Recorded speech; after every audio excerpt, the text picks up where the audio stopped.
Tim Bracken.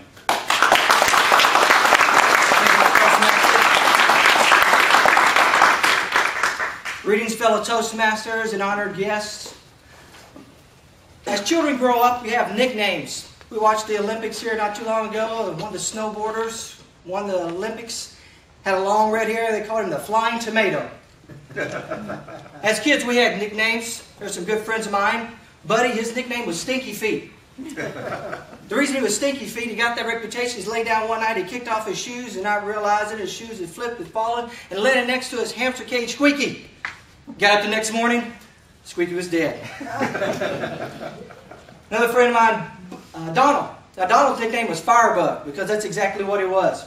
He used to love to play with those big lighters. He would put them in his hand and light it, catch a fire, put it in his mouth, fill up his cheeks, and shoot out flames. Who's had friends like that? Did that one time. He burned his eyebrows, burned his nose, singed his hair. Said he smelled burnt boogers for 2 weeks. Now, my nickname was Motor Mouth. So my personality, I just took it as a compliment. Grew up and joined Toastmasters. Now, the leader of the pack was a guy named James. And he was the leader, so we all followed him, and we called him James. Now, right next to our house was a big open field, and we used to play baseball there, and it was a magical place. Football, baseball, everything. And we did all kind of things. And one of the best things was to get out there and just play sports. Now, James was a good-hearted guy. And he was a foster child that had grown up or just lived in the neighborhood there recently with us. And we all wanted to follow what James was because he had that kind of spirit that whatever he was doing, you wanted to be a part of. If he was also just like catching a touchdown, he made you feel like you're the one catching that touchdown. If he was hitting a home run, you felt like you were the one hitting the home run. He just had a good heart. Well, the only problem with our baseball field is the back of the baseball field was Mr. Smith's house. And Mr. Smith, he hated kids. And we all knew that he hated kids. Because he said, I hate kids. And he had all these dogs back there barking and growling and snarling all the time. He had this sign up there that said, warning, dogs bite. For fun. Especially kids.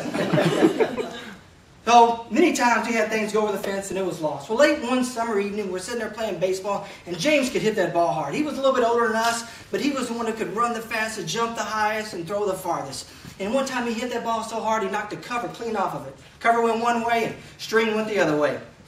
Well, there we were, late playing baseball even, and James hit the ball, and there it went over the fence, and it was going over to Mr. Smith's house. And I saw it going. I grabbed it, and I threw my glove up, and the glove caught the ball.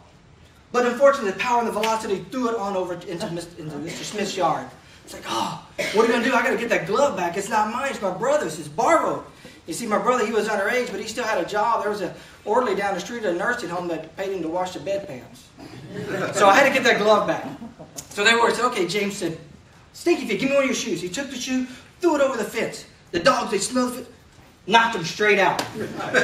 James said, let's go. So we all jumped over, ran through the yard looking for it. The dogs had carried it into the house. We crawled on our hands and knees into Mr. Smith's house. Mr. Smith's house on the outside was a two-story, kind of old, but inside looked like a castle. It was weird and eerie. And as we walked into the house, it was bizarre because over on the side of the wall were all these glass and gold containers. And inside each of the glass and gold containers were body parts. There were arms and legs and everything. It was like, whoa. And at the top was the face of the most beautiful woman you ever see with long flowing hair. But in the middle was an empty container. It said heart. And it was empty. It was missing. And we were kind of standing there going, whoa, whoa. Except for James, he was like, whoa. About that time, we heard the dogs barking. Mr. Smith said, hey, you kids, get out of my house.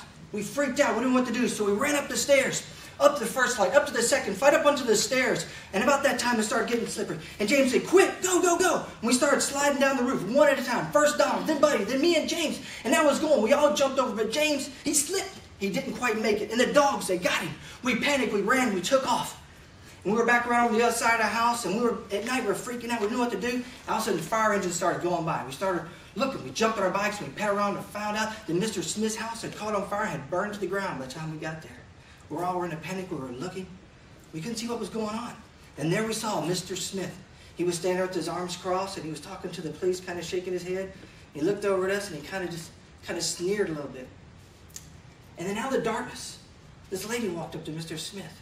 She had long flowing hair. She had the most beautiful face you'd ever seen in the world. And we recognized it. It's the same face that we had seen inside the house. Mr. Smith just kind of looked at us and grinned and walked away into the darkness. We looked around, and we searched everywhere that night. But no matter how much we looked, we never found James again.